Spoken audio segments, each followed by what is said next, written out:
Em segundo dia de contraofensiva da Ucrânia no território de Kursk, o objetivo ucraniano seria chegar até a usina nuclear da região e dominá-la, assim como fazem os russos na região de Zaporizhzhia, ao sul do território da Ucrânia ocupado pela Rússia. Nós temos, inclusive, neste dia em que a Ucrânia faz uma contraofensiva ontem na região de Kursk, o Zelensky concedendo uma entrevista para o podcast norte-americano Lex Fridman, tratando sobre vários assuntos que nós tratamos aqui, inclusive no nosso canal, basicamente todos os dias. A questão do Donald Trump, Biden, a ajuda que recebe a Ucrânia da OTAN, dos Estados Unidos, enfim, e também, claro, eleição na Ucrânia e outros assuntos como Lukashenko, Putin, enfim. Hoje é dia 6 de dezembro de janeiro, aliás, não é? De 2025. Eu vou pedir a você, se o nosso canal te ajuda a compreender as questões da geopolítica, deixa o like, se inscreva no nosso canal a fim de você receber os conteúdos aqui que nós tratamos de geopolítica, enfim. Pessoal, então, conforme nós mencionamos, aqui nós temos inclusive a foto inicial do nosso vídeo, o vilarejo em Kursk. Nós temos uma ofensiva ucraniana nesta localidade a partir de Sudzha. E nós vamos observar o mapa logo na sequência para observarmos qual que é a direção que, eventualmente, o exército ucraniano fez uma ofensiva, mais uma, contra os russos em território da Rússia. Aliás, a foto aí mostrando o quanto, eventualmente, a cidade, ou parcialmente esta região, é afetada pela guerra, enfim. Pessoal, então, conforme nós mencionamos, hoje é dia 6 de janeiro de 2024. A Ucrânia faz então uma contraofensiva em Kursk na direção de Berdyansk. Berdyansk fica a nordeste da região de Sudzha, que é também no território, conforme nós sabemos, o território ali de Kursk, enfim. Pessoal, aqui nós observamos no mapa, vejam só, o limite fronteiriço entre a Ucrânia e a Rússia é esta região de Sumy, ao sul. A região de Sumy é um oblast da Ucrânia, tá? E aqui nós temos a cidade de Kursk, que inclusive o seu sistema de defesa antiaéreo funcionou porque nós temos a Ucrânia fazendo ataques contra a profundeza, digamos assim, do território de Kursk. Vejam só, aqui em Korenevo, bem como também em Rilsk, sobretudo em Ligov, nós temos nestas posições importante concentração de tropas russas, de onde a Rússia faz uma contraofensiva aqui no território de Kursk, tá? Que a Ucrânia ocupa desde agosto de 2024.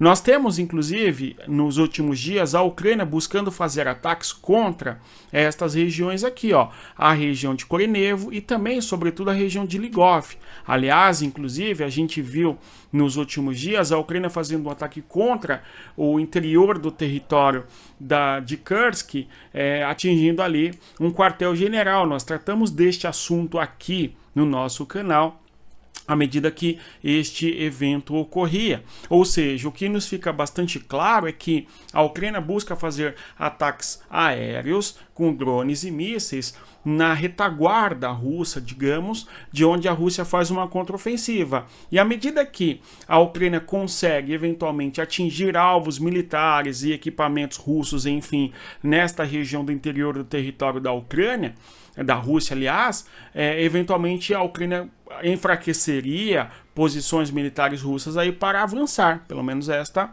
é uma interpretação possível aí do que está ocorrendo, né?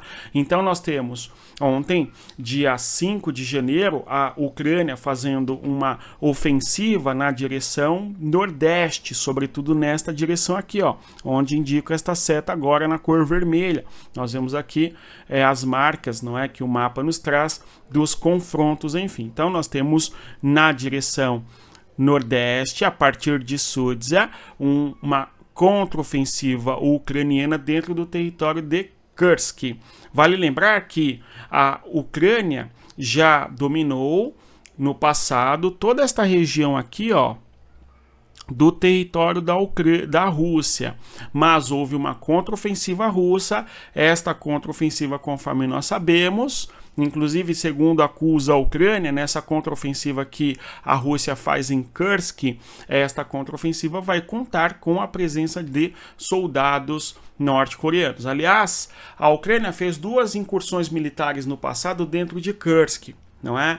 Primeiro foi na direção de Sudzha, que é esta cidade principal que aparece aqui, vou destacar aqui, ó, nesta região. E quando começou a contraofensiva russa, a Ucrânia fez uma outra infiltração militar no território de Kursk, na direção de Gluskovo. Nós falamos sobre isso daqui, e também na direção de Totkino, não é?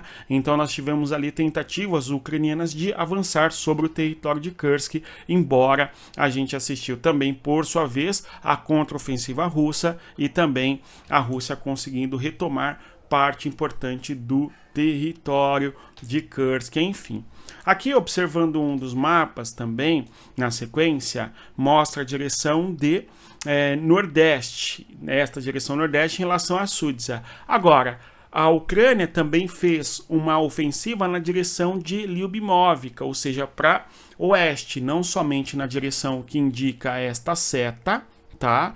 Aqui nós temos inclusive o soldadinho ali, a região de Berdan, tá certo? Mas também na direção oeste, nesta direção aqui, de onde vem a contraofensiva russa contra os ucranianos no território de Kursk, enfim. Então, nós temos hoje, dia 6, o pau quebrando, digamos assim, no interior do território de Kursk. Nós temos a artilharia buscando avançar, mas também a infantaria ucraniana na região e, claro, a tentativa russa de repelir essa tentativa de avanço ucraniano no território de Kursk, conforme nós podemos observar. No vídeo, nós vamos até visualizar justamente um veículo blindado, salvo engano é um Abrams, ok? Que está em direção a Kursk nessa contraofensiva. Vejamos.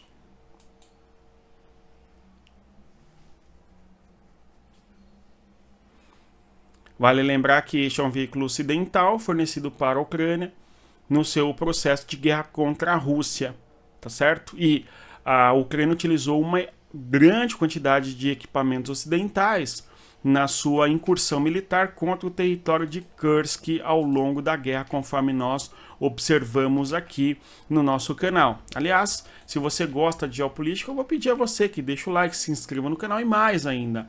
Você que quer aprofundar o seu conhecimento nas questões de geopolítica e quer estudar de verdade, eu te recomendo, dê uma olhada no nosso material de estudos, um e-book feito para você que quer aprofundar no conhecimento a respeito da geopolítica e sair da superfície. O material de estudos vai te ajudar certamente em indicação de livros, leituras e assim por diante, enfim. Tá certo? Bem, o objetivo eventual da Ucrânia nesta incursão seria chegar até Kurchatov, no norte, bem como também na própria cidade de Kursk, conforme eu trago aqui a informação para vocês. Algumas informações de geolocalização nos dão conta de que os ucranianos estão em Berdim. Berdim é no sul, tá certo? Em relação a Kurchatov ou mesmo ainda a própria cidade de Kursk, que fica bem mais para o norte, enfim. E é nesta região Kurchatov, salvo engano, que nós temos a usina nuclear, que seria um dos objetivos da Ucrânia nesta região. Uma outra questão importante a ser abordada, qual que é o objetivo da Ucrânia? É expandir território, evidentemente, para ter eventualmente território de troca, caso haja uma negociação. Esse é um ponto importante. Segundo, nós temos o Zelensky indo fazer a entrevista com um podcaster americano, não é? Conforme nós mencionamos, o Lex Fridman, que vale a pena assistir justamente para vermos ali o Zelensky tratando dos assuntos da guerra, a opinião da Ucrânia, evidentemente, não é? Então vale a pena muito darmos uma olhada. E uma das grandes discussões, e vale muito a pena nós pensarmos sobre isso, é a respeito do uso do idioma. Porque o Lex Fridman, ele fala russo, não é? Salvo engano, é de origem russa, uma coisa assim, não acompanho o trabalho dele. E o Zelensky também fala russo. E houve uma proposta de que o debate, a conversa fosse feita em russo, não é? Porque ambos falam russo, enfim, porém, o fato da Ucrânia hoje ter uma perspectiva de nacionalismo bastante significativo, e de certa maneira uma tentativa de se distanciar da relação com a Rússia, digamos, ok? cultural, enfim, nós temos o Zelensky querendo que a entrevista seja feita em inglês. Tá certo? Até porque a questão do idioma é um dos fatores elementares da identidade cultural, da identidade nacional dos países, enfim. Tá certo? Então, esse debate sobre o idioma a ser utilizado é importante, que nós temos, claro, a importância cultural do idioma, enfim. Né?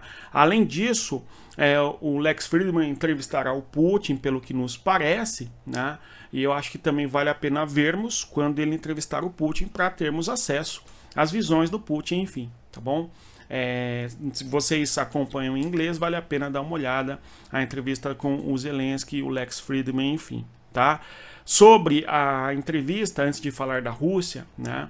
Então, vejam só, no nosso canal aqui a gente tem esse diário da guerra, tá certo? Todos os dias nós analisamos a questão da guerra naquele dia, as questões políticas, diplomáticas, um pouco do avanço territorial, conforme nós observamos no mapa, né? E na segunda parte a gente sempre fala do front e falamos sobre as posições da Rússia. Tudo bem? Fique atento a isso. Então vejam só.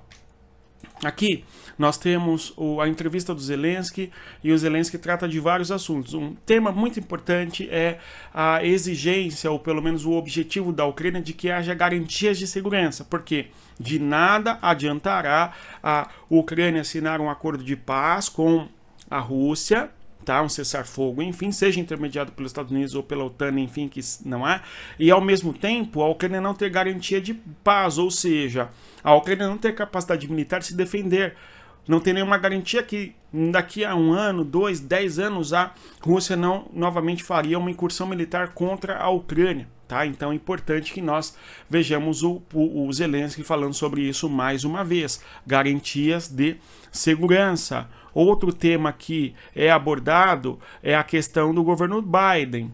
Então o governo Biden apoia sim a Ucrânia na concepção do Zelensky, porém o apoio se deu na forma de armas e não necessariamente de dinheiro. Tá certo? Então, o Zelensky chama atenção para isso, porque o assunto corrupção surge no contexto da conversa, tá certo? E o Zelensky faz questão de dizer, pera lá, mas o apoio que nós recebemos não foi na forma de dinheiro, mas sim na forma de armamentos. E mais ainda, o armamento não veio conforme o prometido. Esse armamento chega a conta-gotas. Né? Esse é um ponto importante também. O apoio que os Estados Unidos deram para a Ucrânia vem, mas não do modo como é anunciado, ele vem fragmentado, vem ao longo do tempo, tá certo? Faltando, inclusive, muitas vezes o que é prometido, enfim. Outro assunto abordado, a questão do Trump. O Zelensky diz que quer se encontrar com Trump antes de, eventualmente, uma discussão com o Putin no processo aí de cessar fogo e assim por diante, tá? Então, temos essa questão importante também. Perfeito? De que o Zelensky quer antes discutir a paz com o Trump para depois, só depois, discutir com o Putin, eventualmente um processo de paz. Também outro assunto ainda sobre as questões políticas debatido ali, envolve a questão da eleição na Ucrânia. A Ucrânia está num processo de lei marcial em decorrência da guerra. Salvo engano, a Constituição ucraniana, isso já foi falado várias vezes, mas sempre criticado o Zelensky porque ele não convocou eleições, enfim. O Putin convocou eleições e ganhou, né, gente? Vamos combinar também. Mas o Zelensky afirma que, para lá, estamos numa guerra e a previsão legal é que no processo de guerra haja a lei marcial, eventualmente a suspensão da eleição, e por isso, portanto, não há eleição na Ucrânia. Não sei por que o pessoal ainda insiste nesse assunto, honestamente, né? Embora os críticos, não, democracia, eleição, o país está em guerra, né? Enfim, então a gente tem isso, também foi abordado, não precisa concordar, enfim, mas o Zelensky respondeu sobre este assunto, tá? Agora, uma outra discussão é sobre a questão da OTAN e a possível saída dos Estados Unidos da OTAN, enfim, e isto, segundo o Zelensky, enfraqueceria a Europa e a Europa ficaria muito mais vulnerável aos interesses da Rússia. Se não houver o apoio norte-americano junto à OTAN, a Rússia se sentirá muito mais à vontade, digamos assim, para impor suas vontades no território da Europa. Esta é a visão do Zelensky. E por fim, um assunto que eu ainda acho interessante nós comentarmos é a questão do Lukashenko. Lukashenko é o governante do Belarus, não é? De Belarus, Bielorrússia, enfim. E como nós sabemos, na guerra lá em fevereiro de 2022, a Rússia fez uma ocupação, invasão, uma operação especial, enfim, na Ucrânia, por 3 frentes. Pelo sul, a partir da Crimeia, pelo leste, a partir do Donbás, e pelo norte, a partir de Belarus. Tá? E segundo Zelensky, o Lukashenko ligou para o Zelensky e pediu desculpas pelo fato de o território da Bielorrússia ser utilizado pela Rússia para atacar o território ucraniano, enfim. Então, é a afirmação do Zelensky. Vamos observar qual será a resposta do Lukashenko a respeito desta informação também, tá bom? No fronte de guerra, nós temos, segundo afirma o Ministério de Defesa da Rússia, a conquista de Kurahov. Nas últimas semanas a gente falou aqui a respeito sobre este assunto. Aliás, e a propósito, a gente tem um dos vídeos que nos mostra os soldados russos hasteando a bandeira da Rússia na região de Kurahov, o que seria uma demonstração de conquista do território, conforme nós podemos observar aqui neste vídeo. Então, os soldados carregam a bandeira, conforme nós podemos observar, e vão mostrar a conquista do território, a bandeira da Rússia e uma outra bandeira ali que eu não reconheço, tá certo? Então, nós temos a queda de Kurahov e um avanço importante por parte da Rússia na região do Donbás, tá? Uma das questões que se fala é que a Ucrânia está permitindo o avanço da Rússia em vilarejos pequenos, de menor importância, enfim, para justamente fazer uma contraofensiva. Não sei até que ponto isto é tão razoável assim, mas é uma das discussões que existem, não é? Vamos acompanhar se a Ucrânia fará uma contraofensiva pesada contra a Rússia a fim de reconquistar territórios no fronte de guerra tal. Quando nós olhamos a região dos mapas, para que nós observemos o território de Kurahov, a gente fala aqui sobre ele, inclusive ontem nós mencionamos também, justamente porque a Rússia foi avançando aos poucos nesta direção. Agora, olhando aqui no mapa, a gente visualiza Kurahov aqui nesta região central, tá? Justamente o objetivo é mostrar o fronte de guerra e a Rússia avançando após Kurahov, tá? Então ela vai fechar esta região. A gente havia mencionado também a conquista russa em Shevchenko, justamente uma conquista numa localidade de grande riqueza mineral, tá? Sobretudo aqui a presença de lítio, que é um importante minério para a fabricação de baterias, não é? Smartphones, então é fundamental para a produção tecnológica, conforme nós sabemos, é uma das maiores reservas de lítio que existem no planeta e na Ucrânia aqui, ao sul de Pokrovsk, tá? Então nós temos a Rússia pressionando pesado Pokrovsk, conforme sabemos, após a conquista de Pokrovsk, caso ocorra, a Rússia vai marchar em direção a Dnipro. Esta é, pelo menos, a grande, né, esperança estratégica russa. Tal. Agora, nós temos a Rússia pressionando também Toretsky, conforme sabemos, e Chassivyar. Em agosto de 2024, a gente falava sobre os eixos difíceis da Ucrânia, que eram Chassivyar, Toretsky e Pokrovsk, tá certo? E nós temos a Rússia avançando sobre Chassivyar, Toretsky, avançou em Kurahov, na época avançou sobre Selidov e também Vuhledar. Este era o eixo de avanço russo. Agora nós vemos a Rússia já aqui, ó, em Velika Novosika, tá certo? Isto no Donbás. Então a Rússia tem pressionado bastante nestas regiões aqui, conforme nós podemos observar nos mapas ao longo da guerra, enfim.